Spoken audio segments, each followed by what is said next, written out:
अस्सलाम वालेकुम। उम्मीद करता हूँ आप सब लोग खैरियत से होंगे। अल्लाह आप सबको अपने हिफ्ज़ व अमान में रखे, परेशानियाँ दूर फरमाए और अल्लाह की ज़ात किसी का मोहताज ना करे, अपनी ज़ात का मोहताज रखे और हमेशा हंसता मुस्कुराता रखे। आमीन या रब्बुल आलमीन। काजी वज़ाइफ चैनल पे आज जो अमल बता रहा हूँ, ये नहायत मजबूरी में किया जाने वाला मोहब्बत का अमल है। उन लोगों के लिए जो किसी को बेइंतहा मोहब्बत करते हों, किसी को पाना चाहते हों, हर चीज़ आजमा चुके हों, लेकिन दूसरा इंसान काबू में ना आ रहा हो, या वही मामला बना हो जैसे इंसान किसी चीज़ के पीछे भागता है। जिस कदर ज़्यादा भागता है वो चीज़ उस कदर आगे भागती जाती है और आखिर में हासिल कुछ नहीं हो पाता। इंसान मायूस हो जाता है। इस अमल को रोज़ाना करने से महबूब मोहब्बत में पागल हो सकता है, इसलिए इसे रोज़ाना ना करें। एक दिन करें, एक दो दिन वक्फा देकर फिर दोबारा करें। इस तरह अगर इसको जारी रखा जाए, बेइंतहा मोहब्बत बढ़ती है। जैसे जैसे फ़ायदा होना शुरू हो जाए, जिस हद तक चाहते हों कि दूसरा इंसान आपके पीछे पागल हो, मोहब्बत में बेकरार हो, उस हद तक इसको करके रोक देना बेहतर होता है। जब इसे रोकना मकसूद हो, जब इसको रोकना चाह रहे हों, तो उस वक़्त बेहतर होता है कि कोई मीठी चीज़ बाँट दी जाए और साथ ही नियत की जाए कि मैं अमल ख़त्म कर रहा हूँ या ख़त्म कर रही हूँ। अगर ऐसा नहीं करते तो कोई भी हस्बे तौफीक चाहे 1 रुपए की भी चीज़ बाँट दी जाए तो बेहतर होता है। अगर ऐसा नहीं किया जाता तो अमल मज़ीद जारी रखना पड़ेगा, नहीं तो इसका असर जाता रहेगा। नुकसान नहीं होता लेकिन असर ख़त्म हो जाता है। इस अमल को नापाकी में जैसे तमाम अमलियात नहीं किए जाते, ये भी नापाकी में नहीं किया जाता। बहनें नापाकी में नहीं कर सकती, बावज़ू होकर फिर किया जाता है। तन्हाई में बैठ कर करना है, किसी के सामने नहीं करना, किसी को बता के नहीं करना। अमल बहुत ख़ास है। जब देखें कि दूसरे इंसान पर असर हो रहा है तो ज़्यादा अमल नुकसान दे सकता है। इसको इस हद तक ना करें कि दूसरा इंसान बिल्कुल अपनी अकल से आरी हो जाए, उसकी सोच समझ बूझ सब कुछ ख़त्म हो जाए। ऐसे मकसद के लिए करना इजाज़त नहीं है। जहाँ देखें कि दूसरा इंसान इस हद तक बेचैन हो गया है कि आपके लिए सब कुछ करने के लिए तैयार है, लेकिन अपने होशो हवास में है। एक इंसान होश खो दे तो वो फ़ायदा नहीं होता, नुकसान होता है।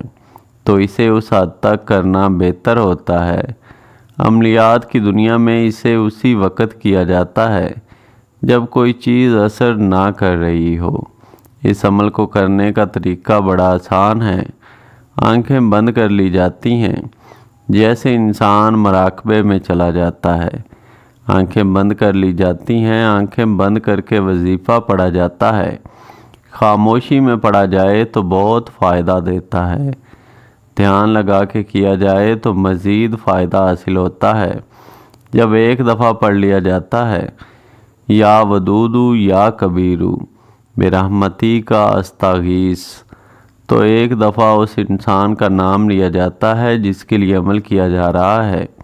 फिर दोबारा इसी तरह, या वदूदू या कबीरू बेरहमती का अस्तागीसु। इसके बाद उस इंसान का नाम पुकार देना है और उस वक़्त ज़हन में उसका तसव्वुर भी लेकर आना है।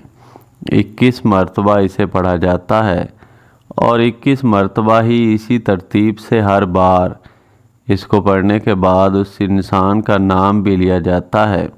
जैसे जैसे आप इसको करते जाएंगे, आंखें दरमियान में नहीं खुलनी चाहिए, किसी से बातचीत नहीं करनी चाहिए, नहीं तो फ़ायदा नहीं होता। करने से, जारी रखने से बहुत फ़ायदा होता है। दूसरा इंसान बेकरार होता है, एक दिन का वक्फा देकर दोबारा कर सकते हैं। 1 2 3 دن درمیان میں وقفہ لا کر جیسے جیسے کریں گے، ایسی محبت کی آگ لگاتا ہے یہ دوسرے انسان کے دل میں کہ اسے برداشت کرنا دوسرے انسان کے لیے مشکل ہو جاتا ہے۔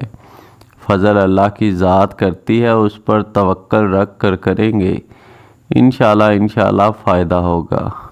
اجازت کے لیے سب سے جو ضروری چیز ہے کہ اجازت کے لیے چینل سبسکرائب ضرور کریں اور ویڈیو کو لائک کر دیا کریں۔ فائدہ ہو اللہ کی ذات کا شکر ادا کریں، وہی ذات فائدہ دینے والی ہے، اور دعاؤں میں ضرور یاد رکھیں جو بھی اس چینل پر کسی بھی حاجت سے آتا ہے اللہ اس کی پریشانی دور فرمائے، اللہ اس کی حاجت پوری کرے۔ جو بچے بچیاں شادی کی وجہ سے پریشان ہیں، رشتے نہیں آ رہے یا کسی خاص جگہ شادی کرنا چاہتے ہیں لیکن اسباب پیدا نہیں ہو رہے، تو اللہ ان کے لیے آسانیاں پیدا فرمائے، اللہ ان کے لیے اچھے اسباب پیدا فرمائے۔ جو ماں باپ پریشان ہیں بچے بچیوں کے رشتوں کی وجہ سے، اللہ ان کے لیے آسانیاں پیدا کر دے۔ جہاں محبتیں ختم ہو چکی ہیں، ازدواجی زندگی میں نفرتیں آ چکی ہیں، اللہ وہاں پہ محبتیں پیدا کر دے۔ جو بے اولاد ہیں اللہ ان کو نیک صالح اولاد عطا فرمائے۔ جو بے روزگار ہیں اللہ ان کو اچھا روزگار عطا فرمائے، رزق حلال عطا فرمائے۔ جو لوگ دنیا فانی سے جا چکے ہیں ان کے لیے کوئی دعا کرنے والا نہیں ہے، ہم ان کے لیے دعا کرتے ہیں کہ اللہ انہیں جنت میں اعلیٰ مقام عطا فرمائے اور ان کے درجات بلند فرمائے، آمین یا رب العالمین۔ ایک دفعہ کمنٹ میں آمین ضرور لکھ دیں، کیا پتہ کس کی زبان سے نکلا ہوا آمین کب قبول ہو جائے۔ اپنی دعاؤں میں یاد رکھیں، اپنا بہت سارا خیال رکھیں۔ اللہ حافظ۔